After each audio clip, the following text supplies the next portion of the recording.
পৃথিবীর জলবায়ুর খুব দ্রুত পরিবর্তন ঘটছে। জলদূষণের শিকার হচ্ছে জলজ জীবেরা।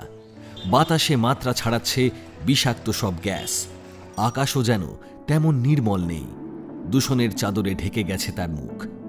ঘাড়ের উপর নিঃশ্বাস ফেলছে গ্লোবাল ওয়ার্মিং নামক দৈত্য। হারিয়ে যাচ্ছে অনেক ক্ষুদ্রাতি ক্ষুদ্র জীব। কেঁচো, স্থলশামুক আর দেখাই যায় না। ছোট ছোট ব্যাঙ, যারা একটা শালুকের পাতা থেকে আরেকটা শালুকের পাতায় লাফিয়ে বেড়াতো, তারা সব কোন অজানা দেশে পাড়ি জমিয়েছে।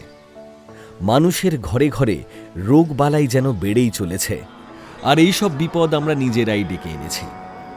কেমিক্যাল ফার্টিলাইজার যত্রতত্র ব্যবহার করে প্রকৃতিকে করে তুলেছি বিষাক্ত। সে বিষিয়েছে সেচের জলকে, সেচের জল বিষিয়েছে পুকুরকে, নদীকে আর সমুদ্রকে।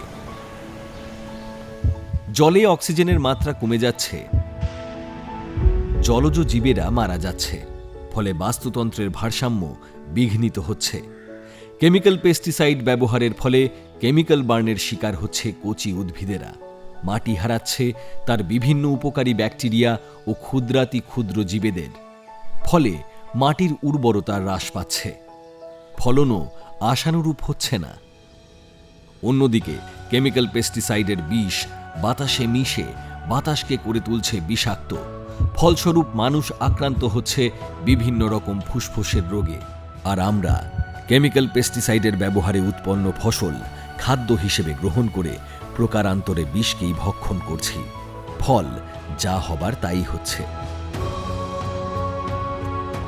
মৃত্যুর পথে গুটি গুটি পায়ে এগিয়ে চলেছি আমরা। শুধু মানুষই নয়, অন্যান্য জীবেরাও প্রত্যক্ষ ও পরোক্ষভাবে এই বিষের শিকার।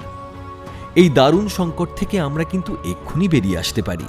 তার জন্য প্রথমেই কেমিক্যাল পেস্টিসাইড ব্যবহার বন্ধ করতে হবে। তাহলে গাছের রোগ, ব্যাধি, পোকার আক্রমণ কিভাবে মোকাবিলা করা যাবে? জৈব কীটনাশক ব্যবহার করে। আর এই উদ্দেশ্যেই সবুজ সমন্বয় ফার্মার্স প্রডিউসার কোম্পানি লিমিটেড নিয়ে এসেছে সম্পূর্ণ জৈব উপাদানে প্রস্তুত মারণ বান। এর ব্যবহারে প্রকৃতিতে কোনো বিরূপ প্রভাব ছাড়াই বিভিন্ন ক্ষতিকারক পোকার আক্রমণ থেকে ফসলকে রক্ষা করা যায়। এই কীটনাশকটি 2 মিলিলিটার প্রতি লিটার জলের সঙ্গে মিশিয়ে 10 দিন অন্তর প্রয়োগ করতে হয়, যতদিন না ফসল সম্পূর্ণভাবে পোকামুক্ত হচ্ছে। মূলত স্প্রেয়ারের সাহায্যে এটি প্রয়োগ করতে হয়। মারণ বানের ব্যবহার সয়েল অ্যাসিডিফিকেশন অনেকাংশে কমিয়ে দেয়। কচি গাছ কেমিক্যাল বার্ন থেকে মুক্ত হয়। চাষের খরচ কমে, ফলে চাষি ভাইদের মুখে হাসি ফোটে। প্রকারান্তরে দেশ ও জাতির অগ্রগতিতে এটি অত্যন্ত সহায়ক।